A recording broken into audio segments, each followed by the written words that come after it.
Ultimate Marvel vs. Capcom 3. Hello, I'm a dude playing, and this is a video designed to teach people about matchmaking surrounding Ultimate Marvel vs. Capcom 3. All this information is relevant to all versions of the game, that is PC, Xbox, and PlayStation. It's mostly focused on the Steam version though, so there is going to be some Steam specific information. If that's not relevant to you, feel free to skip past it. Over this side is going to be a little video which is just going to be some random gameplay of mine. Some of it is me kicking ass, some of it is me getting my ass kicked. That's just something to keep your eyes busy. Now, let's get into it. So, who is this video for? This video is for beginners, so people that are brand new to the game. Anyone that doesn't understand the nuances of matchmaking. For example, there are actually a lot of people that have been playing a while that don't understand that having a mic active does in fact lag the game. And this is not a video for people that want to improve at the actual game or want to look for tips or anything like that. This is purely around matchmaking, finding games, what you can do to optimize your matchmaking experience. This is not for improving at the game. So with that in mind, let's play some music and let's get into it. On the screen now, you will see a list of things that I am going to cover. So I'm going to cover things that you can expect, how matchmaking works and getting into games in the first place, UI stuff such as inviting your friends and strangers to your games, including the two main online matchmaking methods. There are two of those. We're going to discuss how to deal with and improve lag, and of course I will show you how to access a couple of really awesome communities to help yourself out. So, here's a list of things to expect. Lag and lag abusers. Yes, there will be lag. There is no way around it. You're playing online, I'm sure you know that. However, Marvel 3's netcode is famous for not being very good. It's not fantastic at all, and you do have to expect people to be lag abusers. And what I mean by that is there are some things you can do to really exploit the lag, and there is a way to lag switch the game. So you can come across people that as soon as you start doing something and getting a combo, they can lag the game to hell. That is a thing that will happen, and all you can do is quit out of those games. You can also expect a difficulty getting games. The game is 8 years old at this point. That's very old, and there's not that many people still playing. The game is still alive, there is still a player base, but it can be difficult to get games sometimes, and that is just something you have to expect. There will be some nights where you just can't get games, or the few games you can get will be with people that are way across the globe, and it's laggy. Salt. People do get salty, that's just a fact. It's a fighting game, I don't really need to explain that. And you have to expect to get bodied, because you're a new player, the game is 8 years old, there's a lot of veterans, a lot of people are very experienced, and even a weaker experienced player will still completely body you. That's just a thing you're going to have to deal with. Top tiers. Top tiers in this game are very fun to play, and they are very strong. Tiers are very, very important, and people will use them. And if you're the kind of person that can't handle people picking a good team, you maybe shouldn't play this game. And then you have spam. Marvel 3 is a very projectile-heavy game in the neutral, depending on the characters you're playing, and if you can't handle a few fireballs being thrown at you, again, you're going to have to just play a different game, because it's a very important part of this game. It is a thing that will happen. You have to expect that coming. Okay, so I've covered the things you can expect. Now we're going to talk about how matchmaking works and getting into the games. So you've got Steam matchmaking first of all, which I will henceforth refer to as netcode. If you are on Xbox or PlayStation, I'll still refer to it as netcode because that is essentially what it is. PlayStation and Xbox have the worst netcodes and PC has the best of the lot. It's still not fantastic. So for Steam matchmaking, it's pretty simple. When you go into your menu, the UI stuff all makes sense. You go into your online mode or you go into training, you can set your search parameters. I strongly recommend just searching any for region and any for skill level, because there's a lot of titles which you get from ranks and playing and stuff, and setting it to same just means you're gimping yourself of your ability to play with anyone. And if you set it to very specific, such as same rank and same region, you'll find it very, very difficult to get games. Steam matchmaking essentially works as random if you set it to any. There are lobbies and there are player matches. Lobbies are just a place for multiple people to play at once, and player matches are a very simple one-on-one.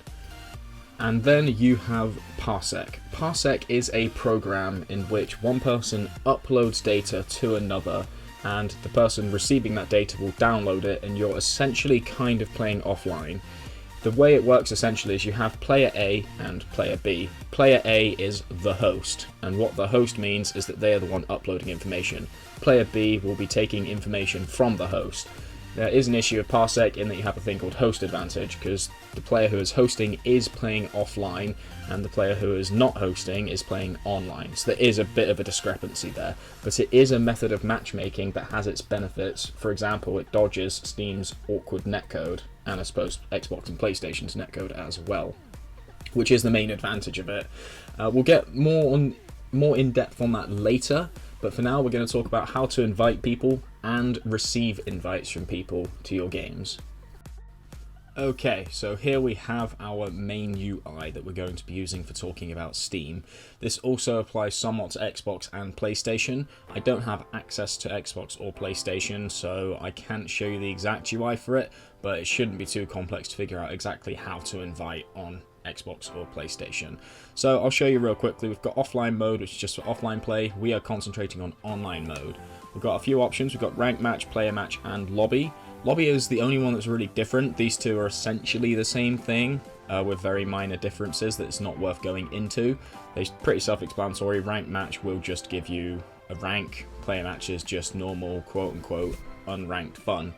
We're going to just look at lobby real quick. You can set up a lobby. This is for if you want to play with more than 2 people. So you can set your private slots or your amount to like 4, 5, 6, however many you want, between 2 and 8.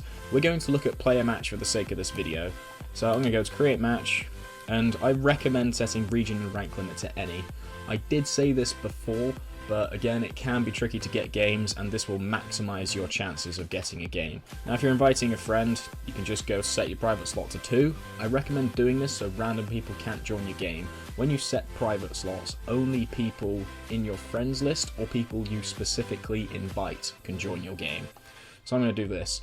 Now, if I want to invite a friend, I've got a couple of ways of doing it. The first way can be done right from here. So you can open up your Steam overlay, or as you can see on my controller, I've got the back button, so I'll just use that right now. It's a message from here, no big deal. So if I want to invite someone, I'll scroll down, I'll find someone. Say I want to invite this guy, I simply right-click him, and I'll look at this button, invite to lobby.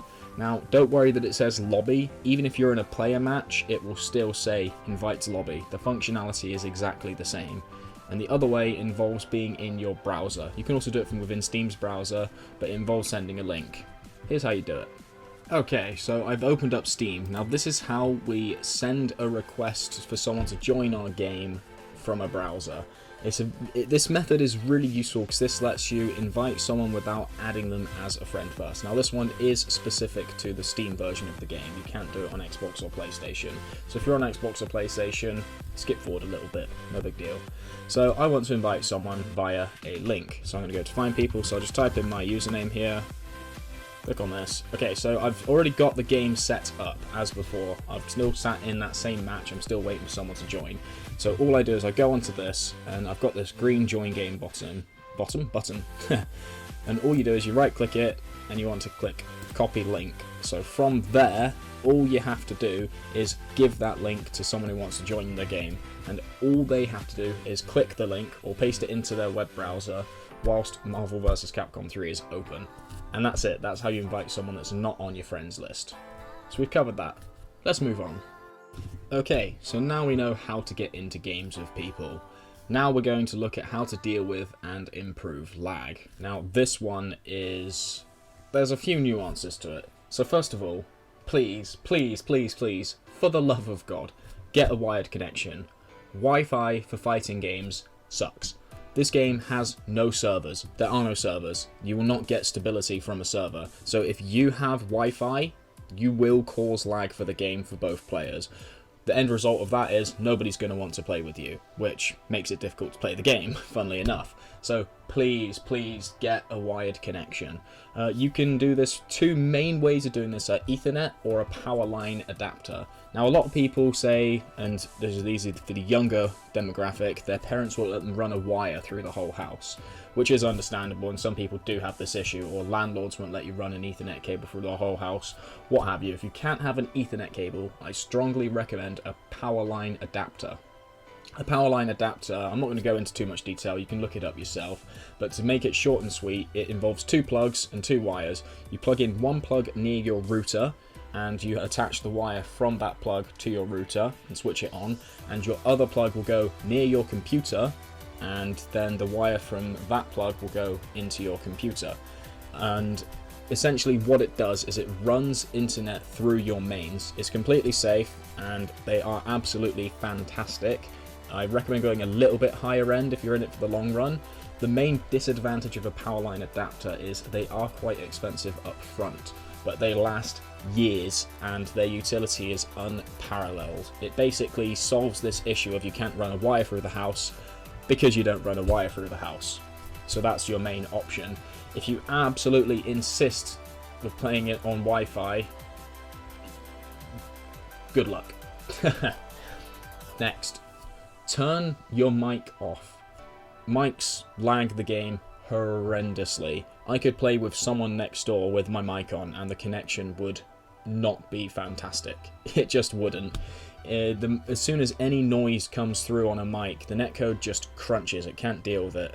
Don't know why it is that way. It is the way it is, but for the love of God, turn your mic off. Now, of course, the next question following this is, you want to talk to someone on Discord, right? You want to have some voice chat, you want to have some fun while playing the game, chat some shit, as you do. So you want to turn your mic off in-game, but keep talking on Discord. Now, there is a way of doing this, and the process is quite complicated. I'll run it through here very quickly, and then we'll have another little section of the video in a moment that's a bit longer, which will explain it more in depth and show you exactly how you do it. But the short and curlies of it is, you download a virtual audio cable, and your computer will make the game use that virtual audio cable. However, because that virtual audio cable doesn't actually have any function other than tricking your computer into thinking it's a microphone, it will stop any noise from going through. I don't know if I'm explaining this super well, but it is essentially going to block any noise going through. And then on Discord, you set your mic input device to your actual mic. So I would set my Discord input to this, and my Ultimate Marvel vs. Capcom 3 input to random cable number 4224, which will solve the issue. It'll make more sense once I show it. If this isn't relevant to you, you can just skip over the next part.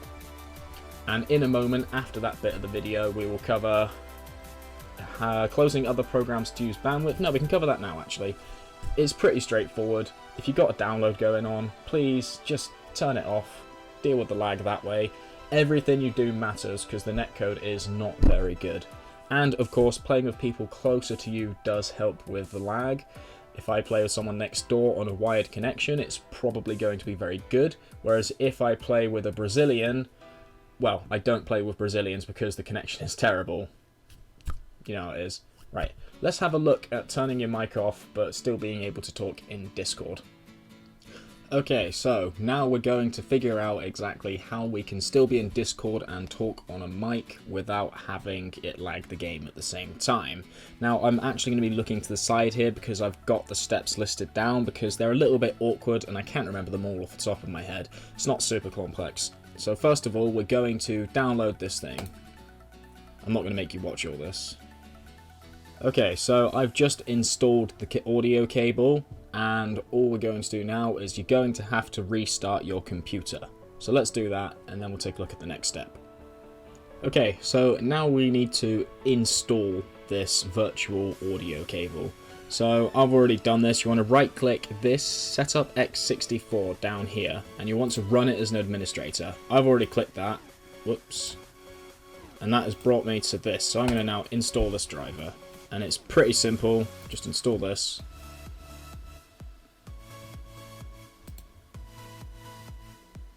Right, I don't know if I need to restart now. I'll just have a look at that. So the steps from here are to, let me close this real quick, and this. So you open up your Steam, you go to Friends and Chat. You click this cog up here, and then you click Voice down here. And nope, there we go. So I've already got this here. So that is it. It is really simple as Friends and Chat, this cog up here, and then click Voice. And then you want to change your voice input device to the virtual audio cable. And what do you do after that? Sorry for looking to the side, there are a fair few steps to this. I think that's pretty much it, but I've never done it before. So, set it to that. Anything else? I think that's it. Let me just check that has indeed saved. Yep, so that stays like that, and then all you do is restart Steam. So I will just click exit on Steam and then reload Steam. And that's it. That is all you need to do for that. So there is a few steps there, but it's not too much. No, I don't want to participate in your stupid survey, Valve. So that is essentially it for being able to talk on Discord whilst not ruining the game. Now, there are steps to do this for a lobby. It is absolutely not necessary because people can just mute each other in a lobby. So I'm not going to cover that because it's a lot easier for you to press up, down, and A in a lobby than it is for me to go through another 30 steps because the lobby one is a lot more complex. So we'll just leave it there for that, but hopefully that should suit you fine. If you do have any troubles, then you can join the Marvel vs. Capcom 3 Discord, in which I am, and also the person who helped me to figure out how to do this in the first place is also there. I'll give you a link to that in a moment, but we will give you a hand and help you to fix any issues you might have in this regard. It's all there though, it should be as simple as that. So we've gone over pretty much everything there is to know about Ultimate Marvel vs. Capcom 3 matchmaking. I've not gone too in depth into Parsec because that's worthy of its own video completely. Parsec is it's its own beast, and that's why I've opted to not cover it. It wouldn't really suit in a video designed all around just general matchmaking for Ultimate Marvel 3. So if you want to learn more about Parsec, there are videos on it. Parsec obviously has done their own stuff, a lot of people have done stuff on it. There's resources out there, and I would just be rehashing what was already there, likely in a worse manner, so I will opt to not do that. But Parsec is an option for when netcode sucks. And the last thing I really want to cover is useful communities. There are two main communities. There's the Ultimate Marvel vs. Capcom 3 Discord server. I will leave a relevant link to that in the description for if you would like to join. And also there's the UMVC3 group on Steam. This is run by an individual called Hiomio. He's an absolutely fantastic guy. He sets up matches, he runs his own little league, and he has his own YouTube channel for people from that community to play against each other in F10s, which is really fantastic, and it's a fantastic way to get games because some people are more active there than in the Discord, and vice versa. So I personally strongly recommend joining both. I'll leave links to both in the description. I don't know if I can leave a link for the UMVC3 group, but no, I can and I will, yeah. So you should be able to join those, and that will help you to get games. There's all sorts of channels, and I'll actually show you them. I'll show you those real quick. Okay, so this is the MVC3 Discord. I'll just show this off really quick here. So we've got a bunch of stuff down the side here, and the stuff we're interested in right now is matchmaking. So this is the main way of getting games. So you can join PC matchmaking, and you can ask for games here. So you can just type games and see if anyone responds. You can do the same in Parsec, Xbox, PlayStation. There's even a beginner's lobby, and there's one for EU. EU is pretty dead though. But you'll be most interested in these here. And it's not just for PC, as you can see. You can join here, you can be under PlayStation, and you can just ask for games for people from other PlayStation players. Beginner's Lobby does exist, but it's not the most active. It's been fairly active as of late, but it's generally not too active. But there's always people here willing to help you out, and this is, in my opinion, and to my knowledge, the best community for UMVC3. There's game discussion, where people can talk about stuff like related to the game.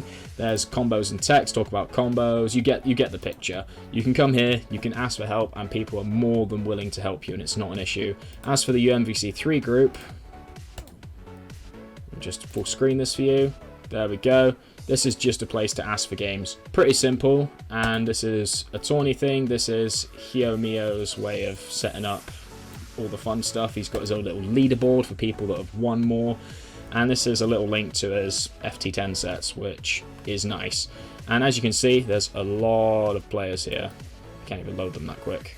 There's 617 members, so there's a lot of players to play with here, and it makes it much easier to get games. So I strongly recommend joining this and the Ultimate Marvel vs. Capcom 3 Discord. Okay, that's pretty much the end of that. Thank you very much for watching. I know I'm not the most professional guy. I'm not that way. I'm not one to sit here and do everything 50 times over to get it perfect. I'm just not. I just want to get this video out there to help people that don't understand a lot about matchmaking. And to be honest, it also saves me from having to explain 10,000 things every time someone new comes in and says, how do I play with people? I'm selfish like that, sue me. But no, on a serious note, that's just how I do my videos. And there's only one last thing I want to cover. So, you want to play Phoenix right, and you want to know what assists are good for him. And my top tip to you is, don't play Phoenix right.